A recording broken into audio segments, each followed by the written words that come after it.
Welcome back to Thursday Fearless Writing, how to write with more heart, more power, more grace. And so my name is Brad Wetzler. I've been a writer for 30 years now. Got my first job, I think it's about 30 years ago exactly today, as an editor at Outside Magazine, and worked my way up to the masthead, became a senior editor, then left to become a freelance journalist, travel writer, magazine journalist, and went on to edit books. I have one book out of a collection of columns I've written for Outside, and so I've got a lot of experience from both sides, the editing and the writing side. So I think it gives me a unique perspective on some of this stuff. I've struggled as a writer to make sense of material and to write a story. I've also struggled to help a writer make sense of their work and their stories. And so today we're going to talk about showing versus telling. And there's sort of you hear this often in writing classes, this sort of show, don't tell. And it's always kind of rubbed me the wrong way. I understand, why people say that. Showing, basically means writing, in scenes and writing, action that sort of as you are there kind of a feel to the writing. But, not everything needs to have a full-blown scene. And so today we're going to kind of pull this apart, look at a different way to think about show, don't tell. And I'm actually going to argue to show and tell. You need to know how to do both. And there are two different ways of thinking about writing. And there's actually a way to employ both of these pretty, seamlessly in your writing, to shift back and forth. And there's sort of a continuum actually between kind of writing that would be called showing and writing that would be called telling. And my final argument I'm going to make is that really the important thing is to write with action and to write in an embodied way. And I'll describe what that means at the end here. So let me just start out. We'll talk a little bit about the traditional way of seeing showing, which is writing in scenes. Scenes, I'll read a scene from you. It's from the prologue. I'm going to read part of it. It's from the prologue of Educated by Tara Westover. And I'll just read the first paragraph, and you'll get a flavor for what writing, what showing and writing in scene sounds like. I'm standing on the red railway car that sits abandoned next to the barn. The wind soars, whipping my hair across my face and pushing a chill down the open neck of my shirt. The gales are strong this close to the mountain, as if the peak itself is exhaling. Down below, the valley is peaceful, undisturbed. Meanwhile, our farm dances. The heavy conifer trees sway slowly, while the sagebrush and thistles quiver, bowing before every puff and pocket of air. I'll pause there. Anyone want to chime in and just notice what you heard about that kind of writing? If anyone want to unmute themselves and just give a quick description of what you heard? If not, that's fine. I'll kind of comment on it. I mean, what I hear is we're in time with this writer is one of the main things. We're experiencing, as she's writing, we're with her with the passage of time, with her observations about what's happening in the world around her, also what's happening internally for her. And so it's you are there. It's very sensory oriented. It's also, like I said, the passage of time, and often you'll have dialogue in scene writing as well, and that's a form of action as well. So, and the advantages of this kind of scene writing are it does put the reader there. It builds a lot of I would say, I may even use the word empathy. You're able to crawl into the experience that the author is creating for you, and you're actually almost there, on that mountainside with her. It's a very powerful way to write, and it's something I highly recommend doing a lot of. So let's put that aside for a minute. That's scene writing. That's really showing, using showing quite a lot. The other way to write is a little more what I would call summary writing. And I'll read a little bit here, just a couple of paragraphs from, this is a book called Faith by Sharon Salzberg. She says, this is her chapter 2. I arrived in Bodh Gaya in late December 1970 and fell in love. I fell in love with the meditation teachers I found there and with the community of students who gathered around them. I fell in love with the Buddha's teaching. I fell in love with the place, even discomfort. Arriving so late meant that finding a place to sleep would be difficult. Finally, my companions from New Delhi arrived, and we were allowed to put our sleeping bags down on the dining room floor of a tourist hotel. So if you notice that's she's describing, her first days in Bodh Gaya, but there's a longer stretch of time there. She's writing in what I would call summary form. She's higher off the ground is one way to think about it, more further away from the action, and just sort of it's really just telling the story of her first days, her arrival in this city of Bodh Gaya in India. So, and there's some advantages to that kind of writing too. It's further back from the action. There's a longer periods of time you're talking about usually. It's more abstract. But the gift in the abstraction you have there is that you learn a different set of information. We don't get what the wind was like that day. We don't get, what the temperature or what the wind felt like on her face, but we get sort of a greater sense of maybe the milieu, I'll use that word. And that means sort of like the general setting. We get more information about that she's there with a lot of other different people. It kind of places her in a larger context. And there's an ability in this kind of summary writing too, to kind of write a commentary on, different groups of people.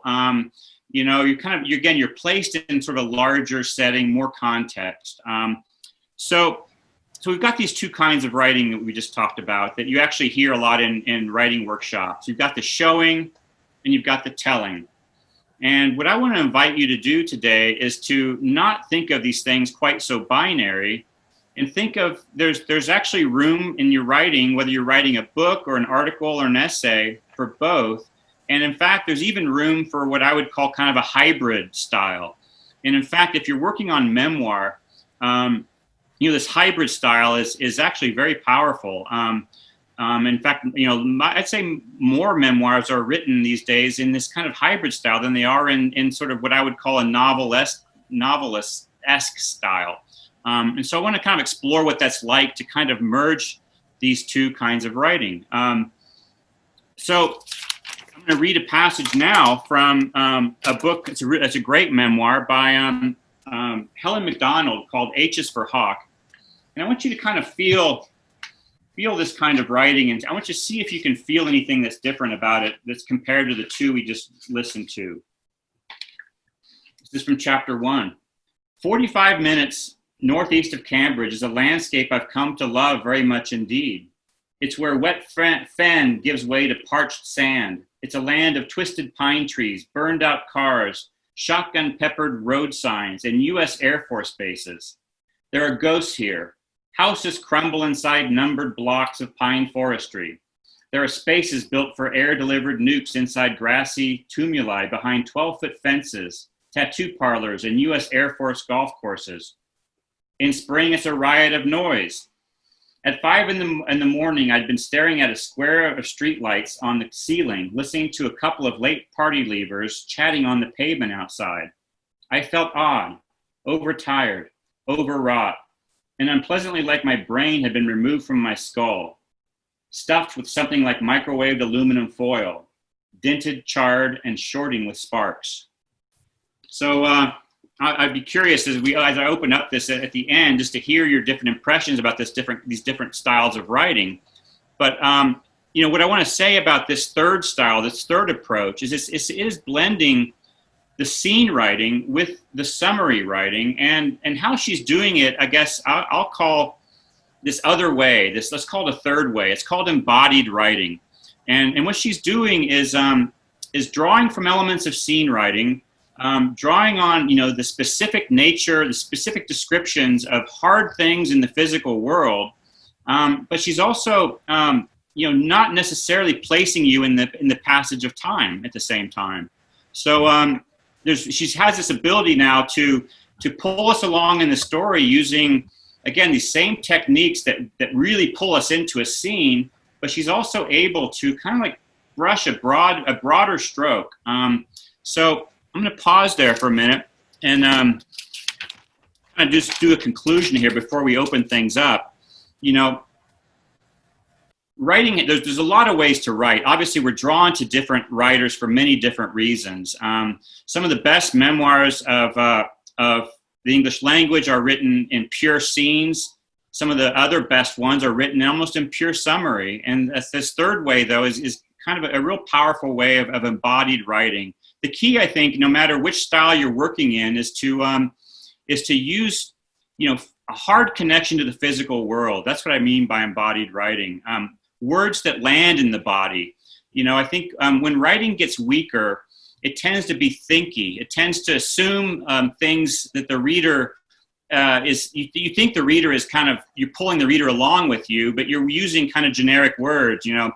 If I were to rewrite that H is for Hawk passage using in a kind of a not so powerful way, instead of talking about those fen bushes and the real, kind of embodied way she describes things, I might say, I stood outside, I saw the highway, there was a few barns, there was some houses. I mean, that's kind of like, that's less embodied. Those words don't land in your body like fen, like, brutal, like, just when you say something like excrement versus shit, I mean, you feel one in your body, the other one is kind of way out there outside your body. So I guess I want to encourage you in your writing, to kind of conclude here, to study your favorite writers and notice their techniques. Are they doing full scene writing like a novel might be, or are they doing a lot of summary? If you're working on nonfiction books, nonfiction books often, even narrative nonfiction books function well with more summary type writing. Even a strong narrative nonfiction book will really do a good job of bringing you into the scene, but also giving you a broader perspective. You don't need to be quite so close to the ground often in a general nonfiction book. A memoir, you will want to spend some time in that strong scene mode, and sometimes you will want to pull away into the summary mode. And my final remark about showing versus telling is to know there's a sort of a pattern that I draw from, and this might be something worth writing down. When I'm writing, there's I kind of think of it like a garland, almost like a necklace. First step one is you want to tell a story. Let's say you're writing your first chapter of your book. Lead with a story, and that could be in a scene or it could be in summary, but make sure it's embodied writing in the form of a story. It has a beginning, a middle, it rises to some action, and then it has a falling off, has a resolution to it. But then that's followed by what I call like a little bit of summary. Sometimes it's effective to kind of summarize what just happened after the story. And finally, you want to move to what I call retrospection, which is sort of making sense of what you just talked about by asking yourself these key questions. What do I think now about what I thought then, and how do I feel now about how I felt then? And that's a wonderful way to kind of like create this. You tell a story, you reflect on it, you get a little bit of a sense of the greater meaning of it. Then you move into retrospection about the feeling state of things. And finally, then you've got to transition yourself to the next phase of the story, your next anecdote you're going to tell. And that transition, transitions are often kind of given short shrift. I remember when I was in high school, we were told transitions were things like, however, but, those kinds of things. No, transitions are actually where a lot of the writing happens. You got to write your way to the next event in your story. So, and that takes skill and it takes some time. It might take a few paragraphs or longer too. So again, to review that kind of garland effect, tell a story. The brain's wired for story. So lead the person in with a story, and the story earns your ability to do some telling, to reflect, to summarize, and to give some feelings, some heart-based material about what you've just shared. And then transition. You've got to write your way to the next anecdote or scene or story.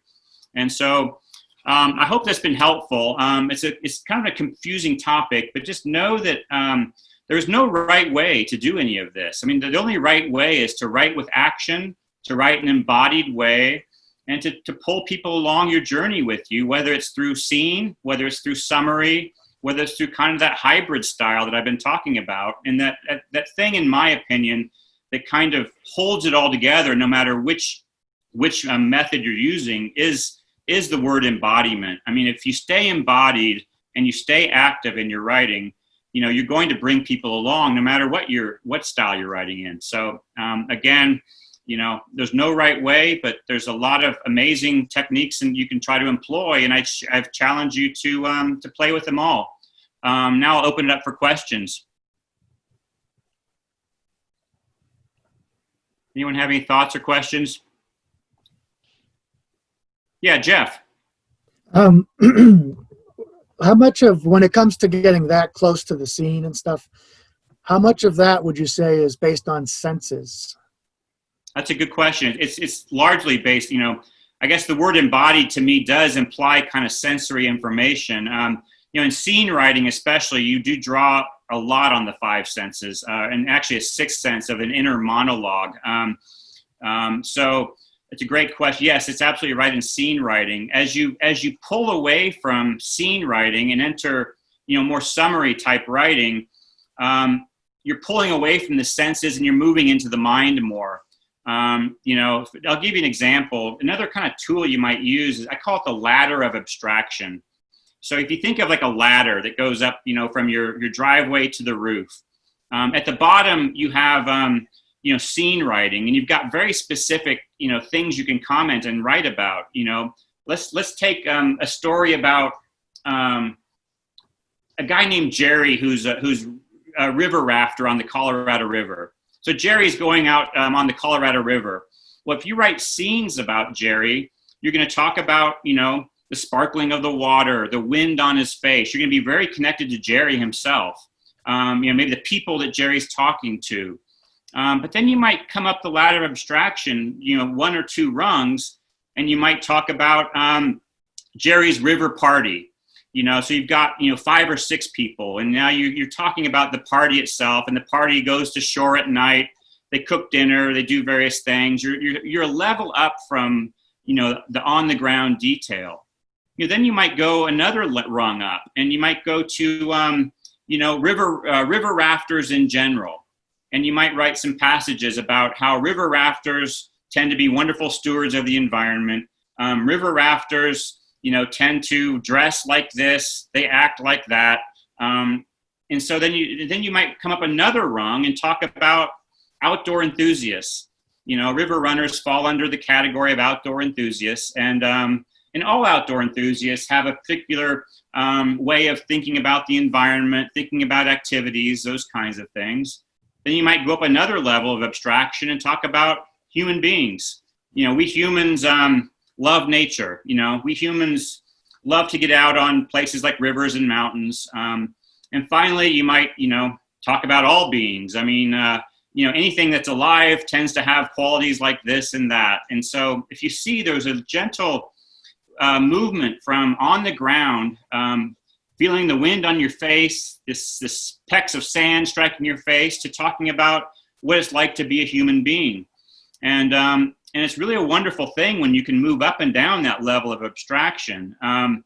In fact, journalism, which is where I got my start, tends to spend a lot of time in those middle rungs. And it's why journalism is such a great way to convey a lot of information to people. But it has limitations because it doesn't really quite, unless somebody's doing creative journalism, but it sort of lacks that in-your-face kind of quality. And it also doesn't give you that kind of high-level, what it's like to be a human being often.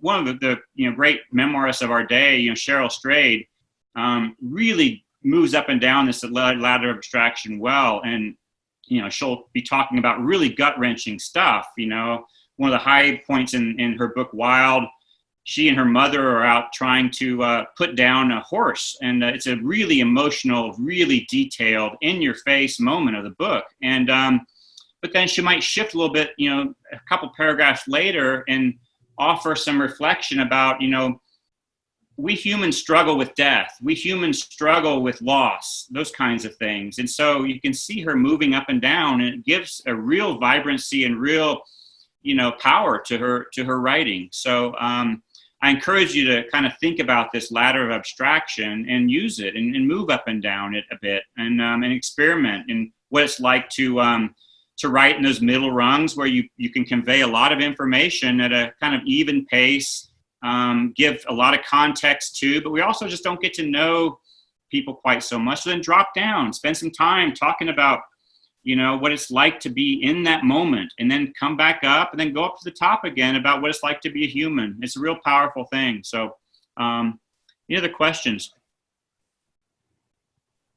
Yeah, Lindsay. Myself. So I really appreciate this, and I understand what you're talking about with moving in these rungs on the ladder. Is there like a pattern that's good to follow with that, or can you move up and down and just keep going up and down, or do you do the scene and then tell and then come back to the scene at the very end? Yeah, I guess, there's a lot of ways to do it. In my own writing, I guess I'll speak from there. I do like to write in scene form, but I also, I like the setup that gives me the ability for me to pull readers along on this journey with me. But then I do find myself then moving, I don't think you want to like shift quite so like abruptly from down to the top, but I think, if you want to pull out a bit then, and that's when you then offer more information about, what it is you were doing. So let me just take a scene I've been working on.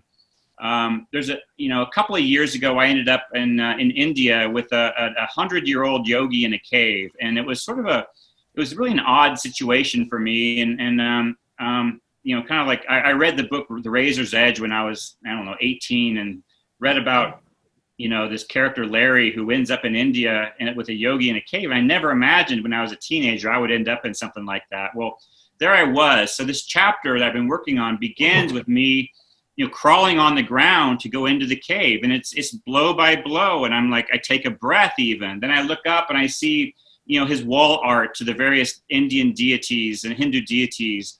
Then I take another couple of crawls and I look up and behold this 100-year-old yogi, and it has this effect on me. And so I begin very much in those bottom rungs. But then, no one cares about me, right? I'm a writer. I've been a journalist a long time, but I'm not a famous person. So, that can feel after a while like, okay, well, this is interesting, but why am I reading it?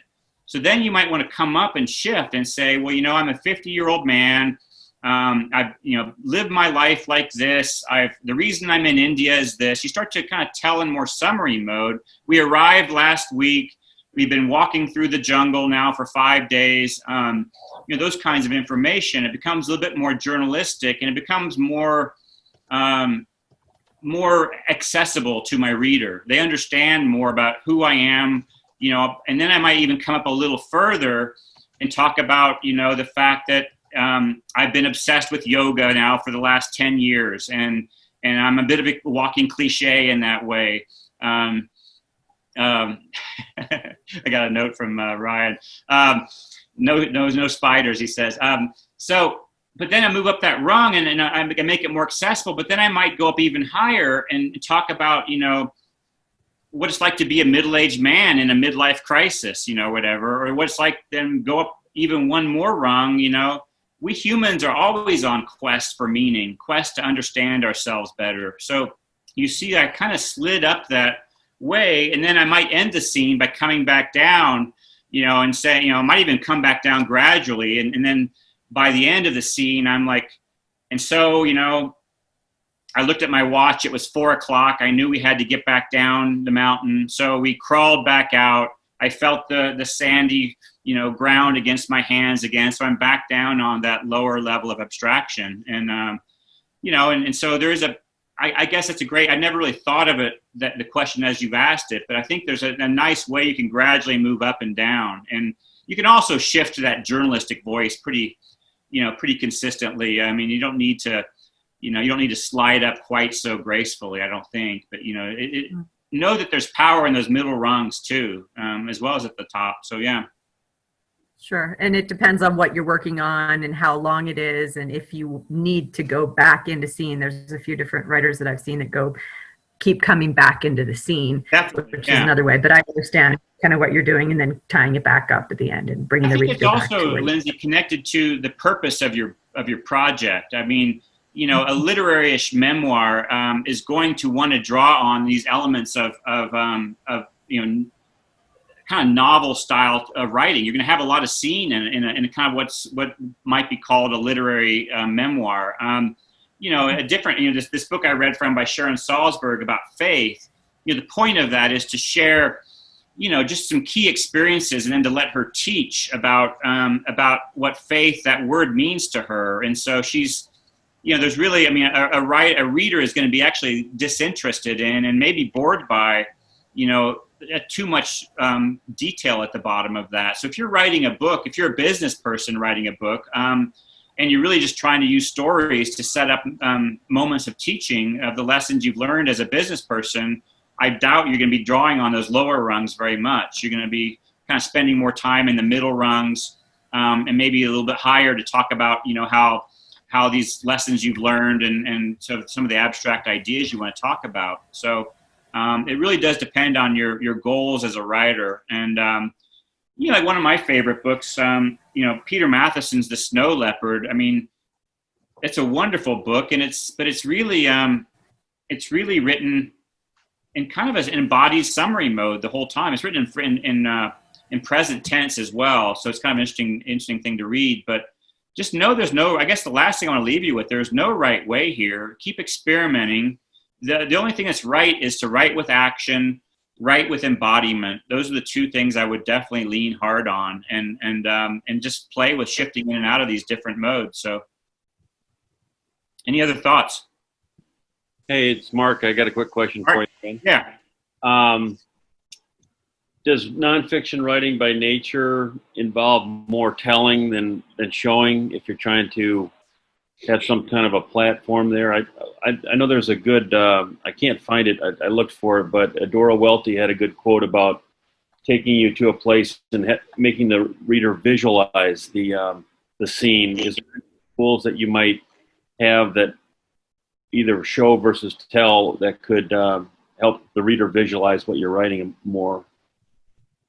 Yeah, I guess I would definitely go back to this word embodied. I don't mean to be repetitive, but, you know, maybe we can explore what that actually means a little bit more. It's sort of, it's writing with, you know, I think the real demon and sort of, you know, bad nonfiction writing is making assumptions that your reader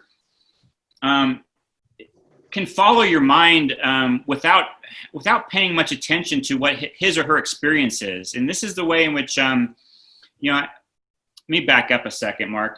So I co-host a literary reading on Friday nights, and I ask writers the same question every Friday or every other Friday night. You know, how much do you think about the reader? And I've been fascinated to know, we've had like about 10 different episodes now, and I get a different answer from everybody. But some people say they absolutely do not think of the reader. Other people think, you know, say I'm always thinking of the reader. But what I've now noticed is that even the ones who say they don't think of the reader end up qualifying that, and that they do. And so I just invite you to understand writing as a relationship with the reader.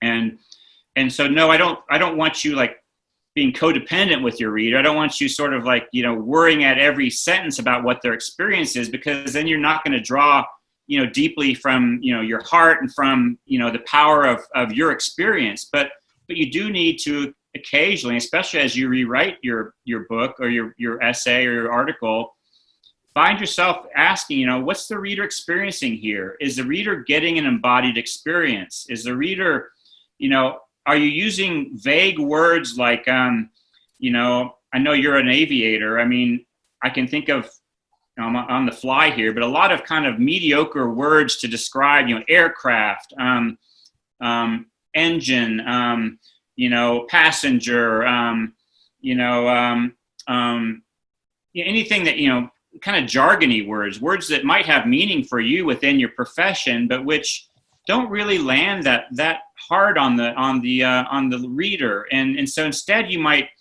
you know, ask yourself, what are some more embodied words I could use? the greasy pumping engine. I mean, you don't want to pile too many adjectives on, but I'm trying to offer ways to think about how to make your writing more embodied. But describing the different types of passengers, getting down to anything that lands in the physical world, and any words that have Anglo-Saxon origins too can be effective. If you think about Latinate words tend to be weaker in writing than Anglo-Saxon words. I mean, anything like he initiated the engine overhaul or something like that. That's not going to really work for a reader. It's just too heady. It's too much in the brain. But if he twisted. I don't know anything about planes. I know you don't have keys probably, but he twisted the key, and the engine sputtered, and and grease flew out from underneath the hood. I mean, any way you can kind of pull out physical reality, especially kind of that juiciness that some of these kind of harder words, these more Anglo-Saxon words, these non-Latinate words have, and just keep gravitating to them. And if you find yourself assuming that doing a lot of thinky writing, like a lot of kind of like, the way I think about it is it's easier, as human beings. Hey, all, what are we talking about? Fill me in. The board got you.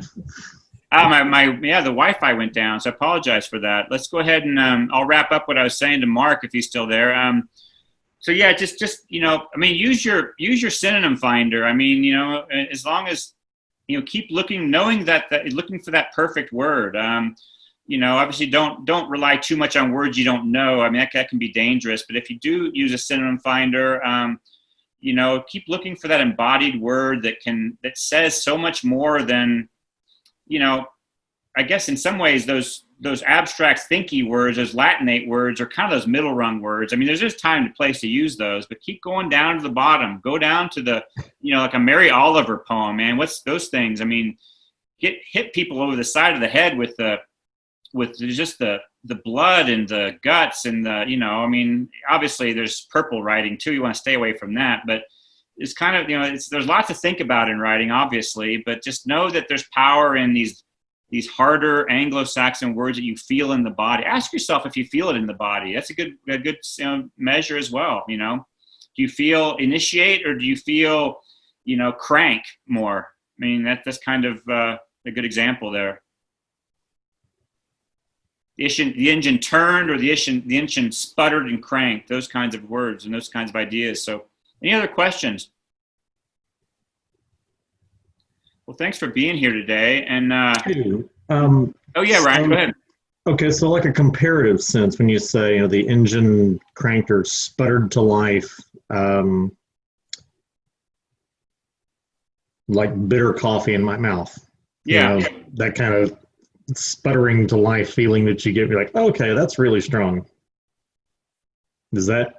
Yeah, I mean, usually the word. I mean, if you go towards words that actually say, exactly what you're trying to think, what you're thinking about, rather than settling for the easy word. I mean, those easy words can tend, it's sort of like the coffee is, it's not black. I mean, coffee is never black. So you might find a way to sort of like, describe, and use metaphor or use simile too. The color of an old, fence on a farm, on a Kansas farm or a Western Kansas farm. I mean, again, the more specific you get, I mean, the more, it doesn't even require the reader to have been to a farm in Western Kansas, but they can picture the wind and the sun. They know that color of a fence. It lands in the body. So, yeah.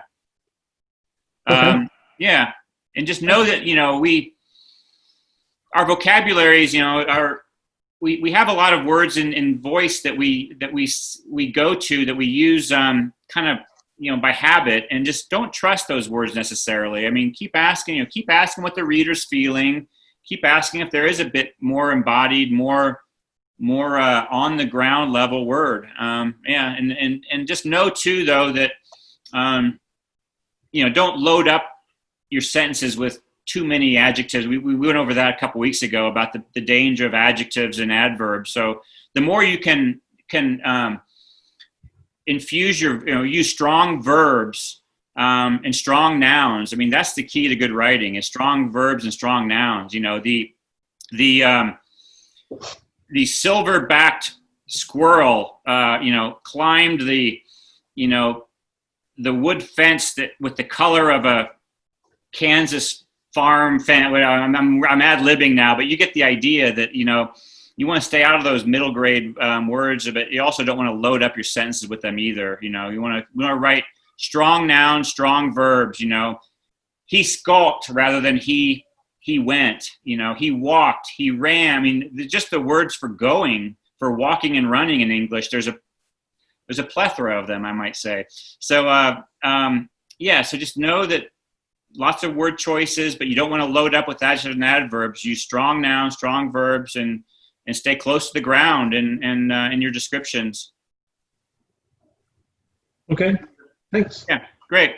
Well, thanks, everybody. I'll see you next week, and feel free to reach out to me with questions, and I'd be happy to help you. I also do coaching, if that's interesting to you. Check out my website at bradwetzler.com, and I help people write books, memoirs, nonfiction books, business books, all kinds of projects like that. So look forward to seeing you again.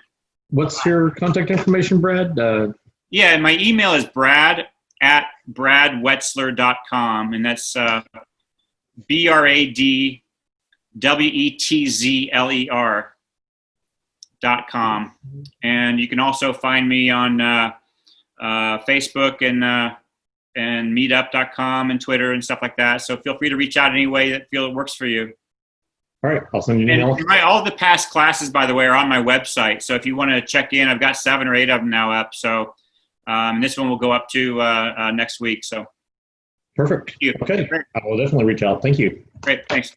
Hey.